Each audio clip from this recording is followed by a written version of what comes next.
Youth and education occupy a great deal of the King's attention.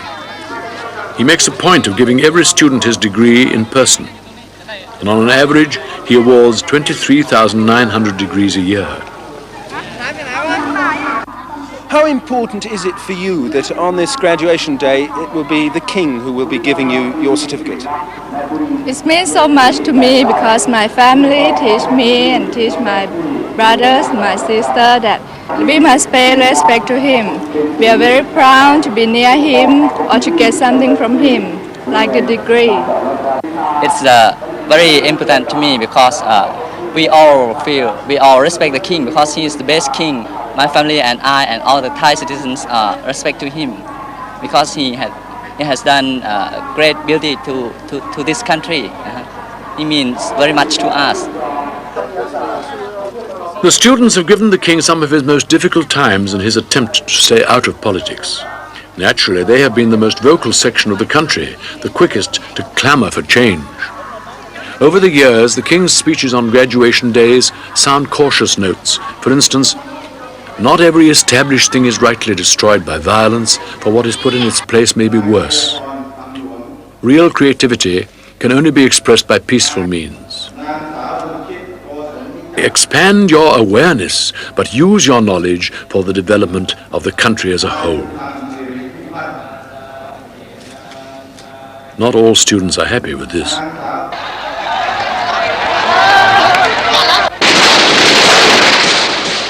The students have been associated with the two occasions of greatest violence in Thailand during the 70s. In 1973, there was a student uprising in which 73 were killed. The demonstrations were against the corrupt military dictatorship of Field Marshal Thanom. On this occasion, the king had intervened on the students' side, and Thanom was exiled. A constitution was drafted, and there were 3 brief civilian governments. But with 55 different parties, parliamentary democracy proved extremely complicated.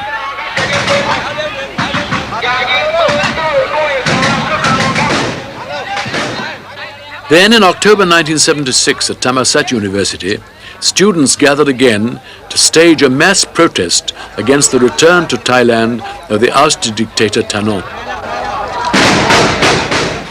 The student protest was brutally suppressed. 30 were killed. The riots at Thammasat served as a pretext for a military coup.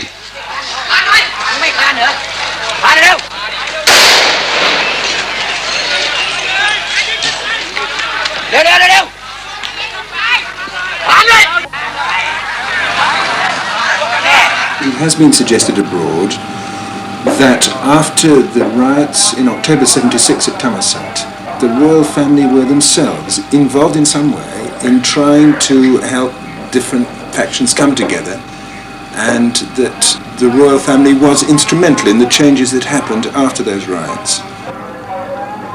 The royal family is in the limelight, so that if we think something, we do something, they will look at it. If they look at it, it doesn't mean that we are playing politics. And now, if after it is not the October 6 only, any action, even when I'm going out to look on the site of a small dam, or asking the people if they have had enough to eat this morning, I'm beginning to play politics. I'm accused of playing politics. But at that time, your son was hanged in effigy. The alleged insult to the monarchy was used by various people. And it was also suggested that the royal family was involved somehow in defusing the crisis afterwards.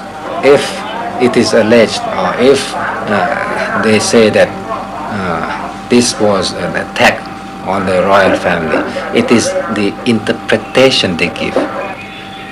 It seems to be a very bad thing to diffuse a crisis, because one touches politics. But if we try to speak and to put some reason into the head of people.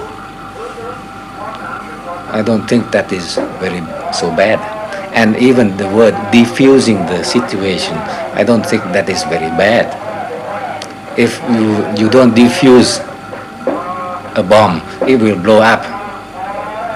And if it blows up, it will be a very good fireworks, but for the one who looks from afar. To what extent do you think that the King of Thailand is susceptible to being used by all the various groups? It's quite normal that people will use the king. He's here to be used. Like in your country, in Britain, Her Majesty the Queen is doing her job, her duty, and is being used. If you want to use this word, use. When she opens the parliament, she is used by the government as the spokesman of the government, and saying that the policy of Her Majesty's government is that. Her Majesty actually says, my government will do this and that during this year. She's used. So, in this country also, used.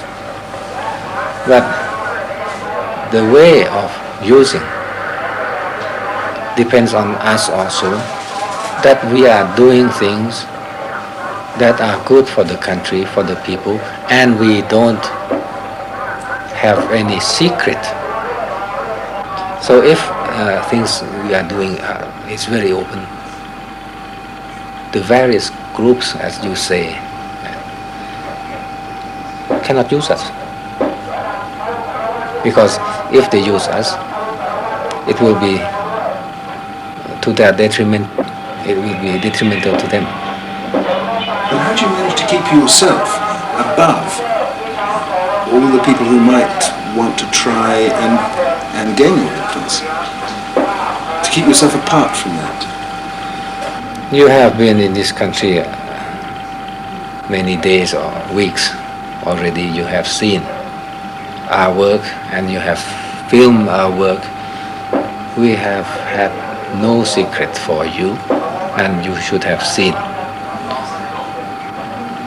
We keep in the middle, neutral, and in peaceful coexistence with everybody. That is the way of doing it. We are in the middle. We could be crushed by both sides, but we are impartial. One day it will be very handy to have somebody impartial. Because if you have in a country only groups of political parties which will have their own interest at heart, what about those who don't have the power, who don't, they are just ordinary people who cannot make their view known? They must look up to somebody who is impartial. And if one wants to destroy somebody who is impartial, well, one destroys oneself. That is why one must keep this impartiality. And perhaps it is difficult, but it can be done.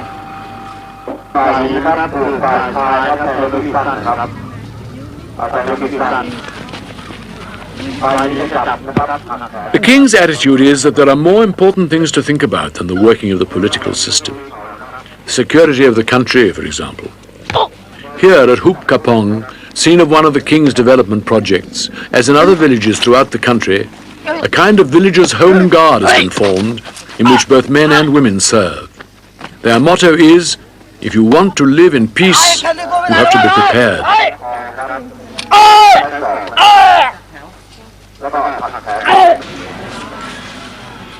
The handicrafts were the Queen's idea. She encourages them in order to keep traditional crafts alive, and also to provide work for the villagers which will bring them extra income when they are not working the land. The Queen herself has tried to help the marketing of these products, and in general spends much of her time on the education and training of women.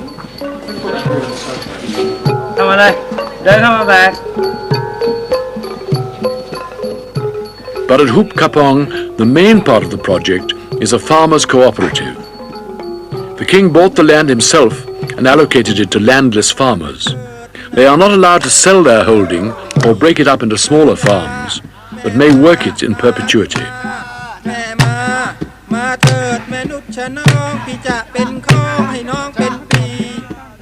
The problem is drought. At first it was land fit only for lizards. But irrigation channels were dug and an experimental farm started. Then in 1967, 2 families were each given 10 acres of land to cultivate. They were successful, and a year later 120 families were given similar holdings. Now the cooperative produces many crops for sale, not only tomatoes, but now more lucrative crops such as asparagus and pineapples, besides the usual maize, sugarcane, castor plant and cassava. The people of Hoop Kapong are given training in management, the buying of supplies and marketing of produce.